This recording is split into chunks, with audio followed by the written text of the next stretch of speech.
Hi everybody, this is Sean. Welcome back to my channel. Please press the thumbs up button, subscribe, share, comment. I appreciate the dialogue. I appreciate the kind words. I appreciate the content. Wait a minute, content? I'm the person that gives content.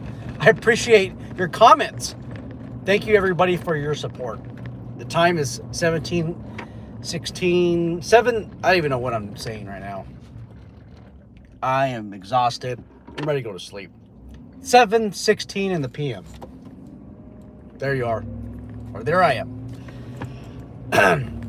Oh, Mike from the Professional Security Journal, thank you for being the best moderator in the world. In today's video, I want to talk about lawsuits and how that can affect a future law enforcement career, or maybe just how can it affect you in general. The other day, Damien from the Security Guard channel, he hit me up on my cell phone and says, "Hey, Sean, I highly recommend that you make a video about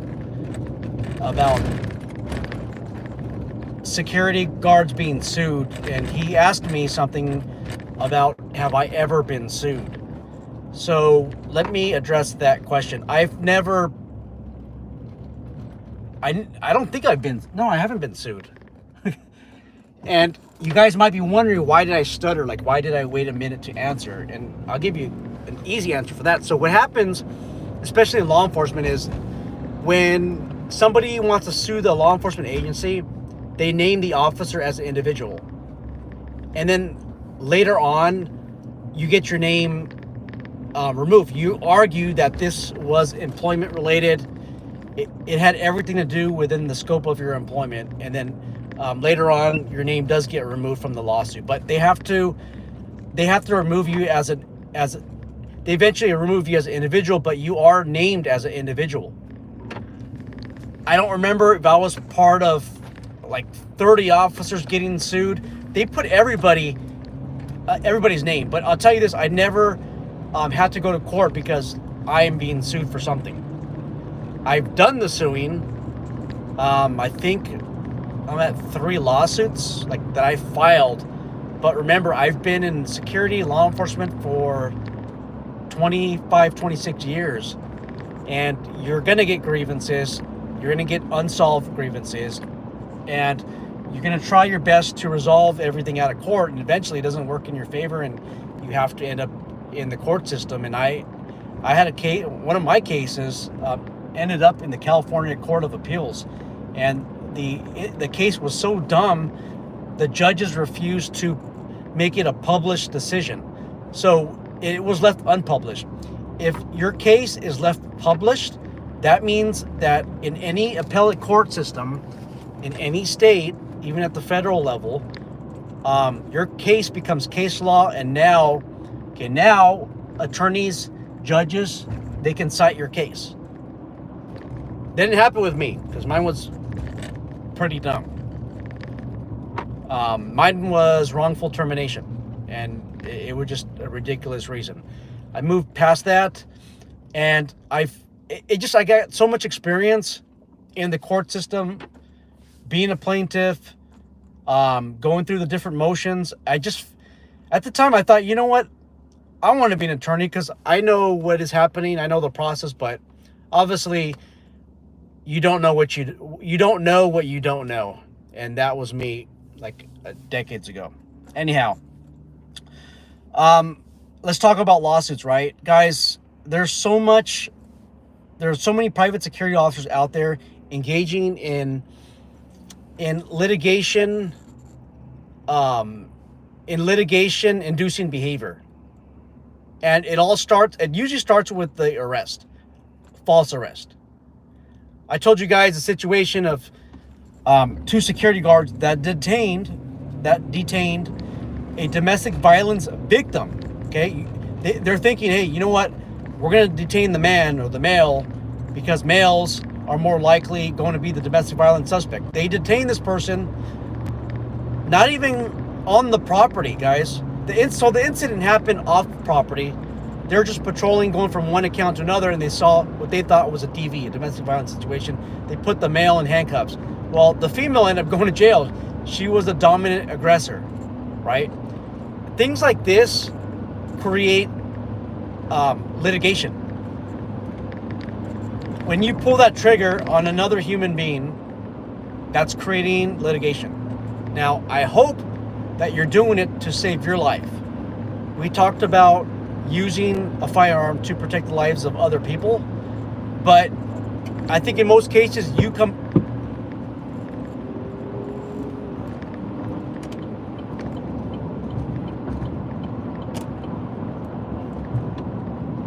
Hold on, guys.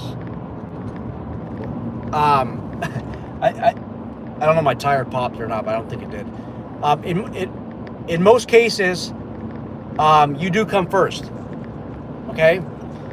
For the overzealous security guard that wants to go across the street of their property and handle situations, guys, you don't have insurance companies that are going to cover you for that type of litigation that you create. No insurance company is going to say, hey, you know what, Sean, you were acting in good faith and we know that you're out the property, but we'll cover you. No. For those of you who are doing like traffic control duties on highways, on freeways, on a normal basis, because you're going from one post to another, yet you're scanning for scanner traffic, or you're listening for scanner traffic so that you can help, and I'll put that in quotation marks. Those of you who are overzealous doing that, just wait until that day when somebody crashes into or somebody crashes into another vehicle because you gave them faulty or bad traffic control direction. Just wait for that. There's owners of security companies that encourage that type of behavior. Hey, let me back up CHP, the California Highway Patrol. Let me back up LAPD. I'll block traffic while you guys go ahead and do your felony stop. Guys, I saw a social media video where the Los Angeles County Sheriff's Department was doing a high-risk stop, and a security guard for this company joined the stack. Joined the stack in this high-risk stop. And there was already like 6-7 deputies out there. Even if there was 5 deputies, get out of my stack, right? And I'm not saying that a level of arrogance. I'm just saying, number one, this post isn't even your property. Go back to your property.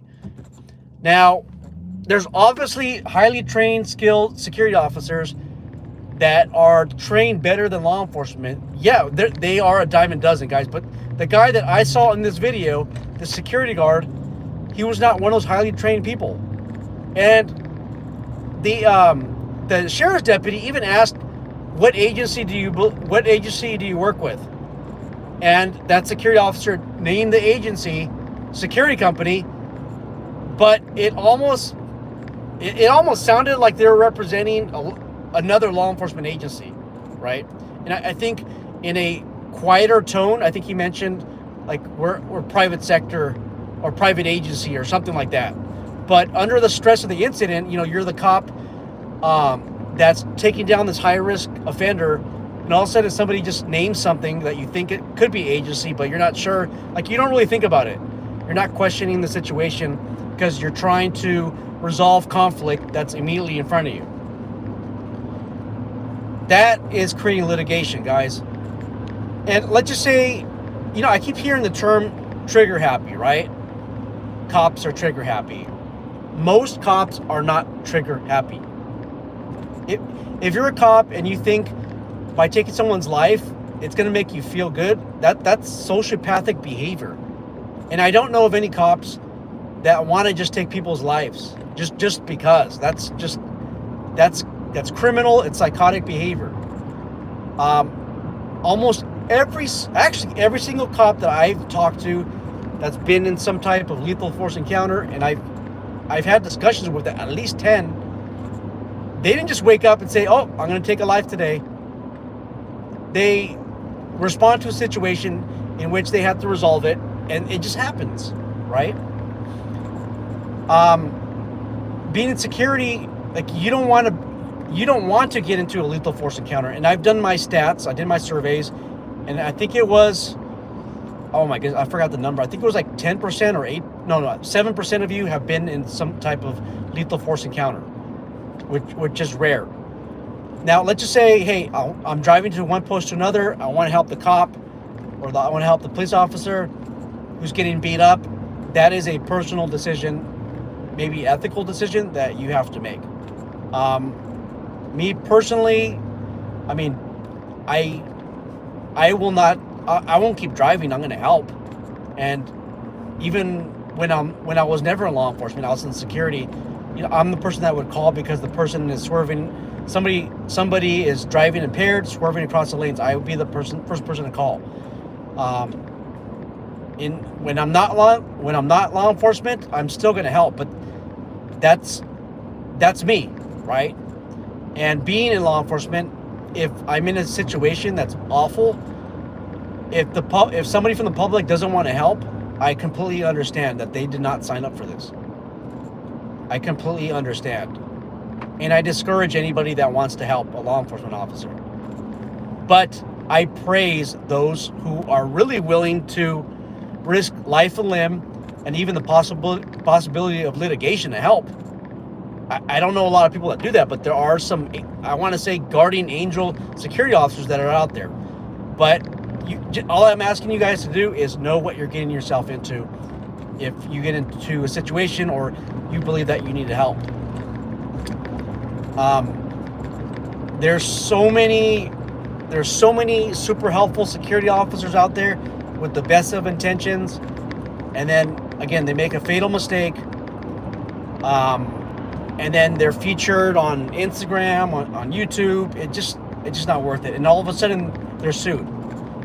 So let's just say, and the way the lawsuits work, you might be saying, Sean, I don't have money to make these payouts. You know, I'm being sued for $5 million for a wrongful arrest situation. Well, like, I don't have to pay.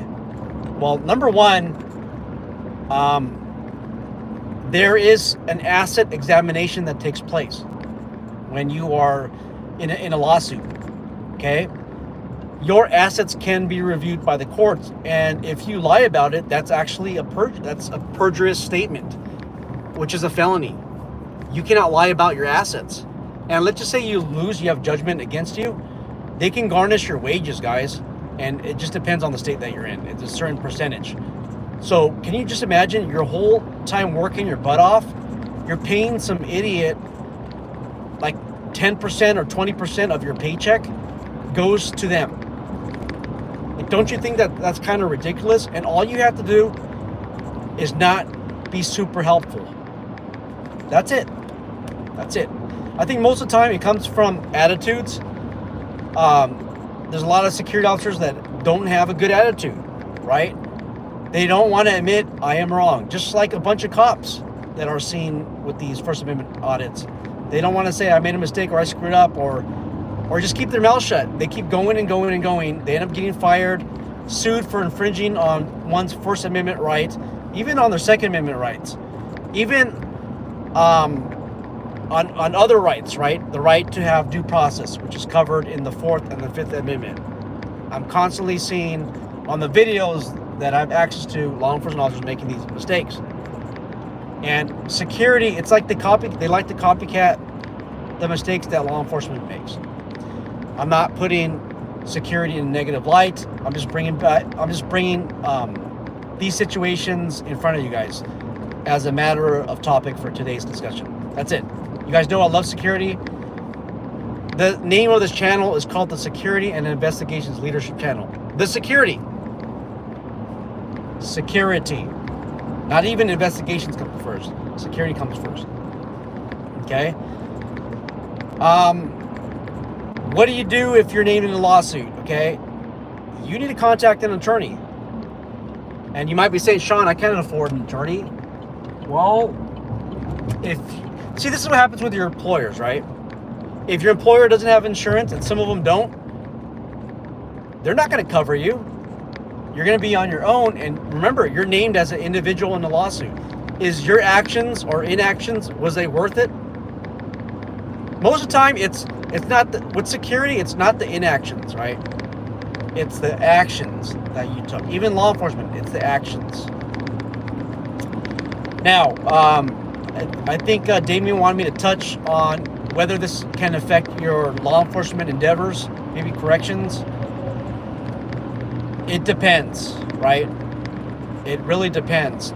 However, all of the allegations are going to be in a document that the background investigator is going to have access to.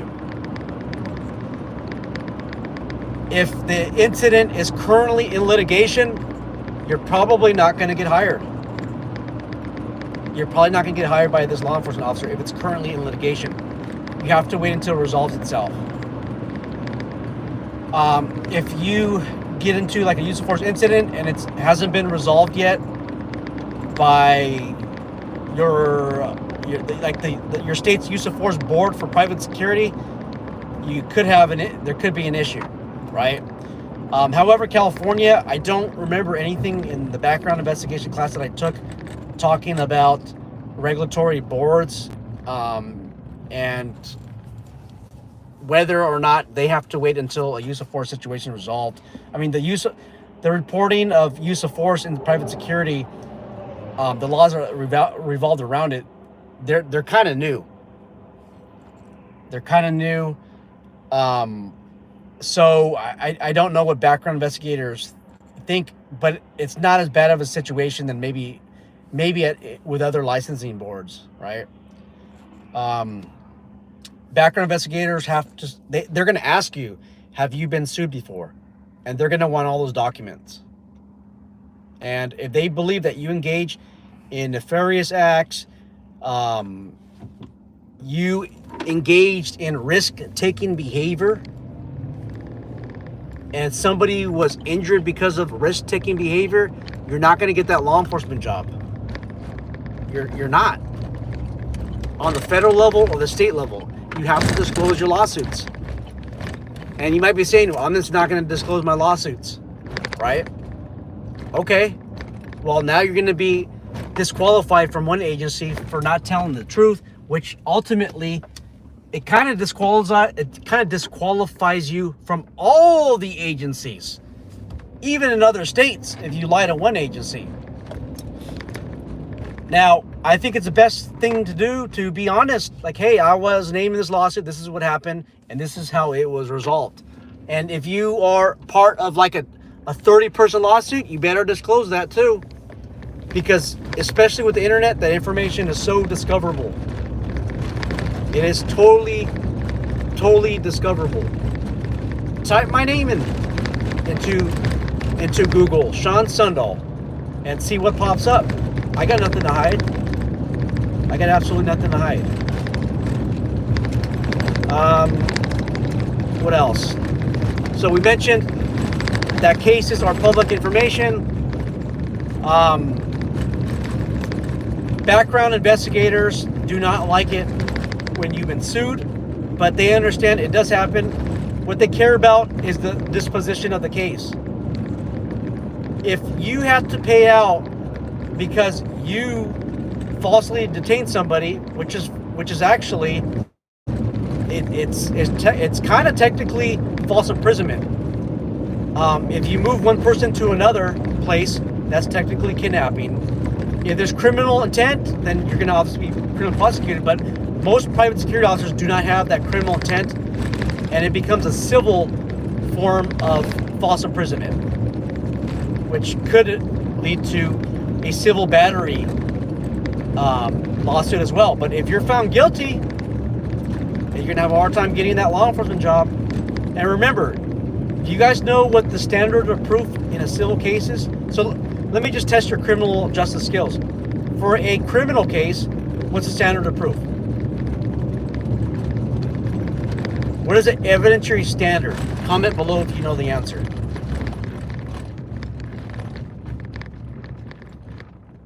What is the standard of proof for a criminal case? If you don't want to answer below, don't worry about it. It's okay. It's fine. I'll give you the answer. It is proof beyond a reasonable doubt. Not all doubt, but beyond a reasonable doubt. This is basically your whole jury, the entire jury panel has to agree that you are guilty beyond a reasonable doubt, but not all doubt, just reasonable doubt. That's a very difficult standard. For a civil case, do you guys know what the standard is? Civil case. Come on, guys. Criminal justice 101. So in a criminal case, the legal standard of proof is it's a preponderance of the evidence. It's basically like 51%. There is a 51% likelihood that you did what the plaintiff is accusing you of. That's it, 51%. 51%. The other standard in certain litigation process or certain causes of action is actually clear and convincing evidence. So that's like right in the middle. So at the bottom, it's preponderance of the evidence. Right in the middle, it's clear and convincing evidence. And then at the top is proof beyond a reasonable doubt. Guys, if you're taking a criminal justice class or a legal exam, you're going to ace it. You're going to ace it. All right. Let me go through the comments. My boy Mike from the Professional Security Journal is here. Jack is gay. He says, so glad to see you, love. Oh, lives. I'm sorry. But he says, but love you too, apparently. LMO. Professor Security Journal says, I was tabbed out and then tabbed back in. Had to laugh. Yeah, right? Jack says, all security companies go overboard in public areas. Stay away from doing things outside your scope of employment and contract. Thank you. Look, if your post orders say patrol, like within these boundaries, don't do something that's outside your post orders. If you don't have post orders, I'm not too sure I would want to work for a security company that doesn't have post orders. Now, if you have post orders, okay.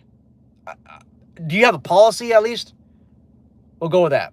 And I want those post orders to be written because, you know, some of these sketchy supervisors out there might be changing around post orders.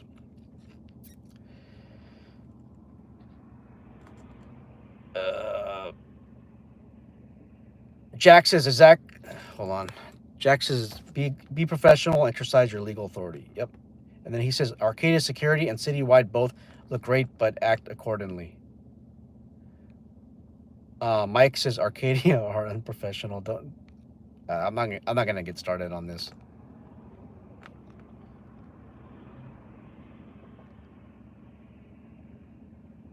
Yeah, Jack P. Oh, I'm sorry, JP. He says preponderance of evidence used for civil trials. Yep, you got it. You got the answer. Just for that, you get a Reese's Pieces.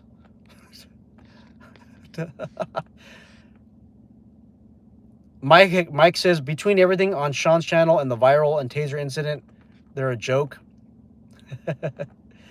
And running lights and sirens on public streets. Oh, man. Oh, don't get Mike from the Professional Security Journal started on that. Mike also says, that's why I stay away from anyone who looks put together. Jay says, I hope you make it to the CalSAGA board. We need to reform BSIS. I'm not trying to go to the CalSAGA board. We're trying to launch some people in our community, in our tight-knit group into CalSAGA, but I'm not trying. I wouldn't mind being the chief of BSIS, to be quite honest with you, and I will clean that house like there's no tomorrow. It'll be squeaky clean. You can eat off the floor. JP says, I hope... Oh, I read the comment. Jack Spates' company I work for now issues radios with Echo 911 and wants to sponsor us for police training at some point. That's awesome. That's awesome. JP says chief is even better. And JP... My likelihood of making it to BSIS chief is like 0. You obviously have to get appointed by the governor. No governor is going to appoint, no Democrat governor is going to appoint Sean Sundell as the chief of PSIS. But man, you guys that know me, man, I would authorize all kinds of stuff. Like I would authorize rifles if you pass the class, pass the course of fire. I would authorize grenade launchers. I'm just kidding. But I would make it fun, man. I would make it fun and hold everybody accountable. I would just like audit the living heck out of some of these companies that have been getting away with things like forever. But it's just a what if story, right? All right, guys, I'm out. Looking forward to your comments. Take care.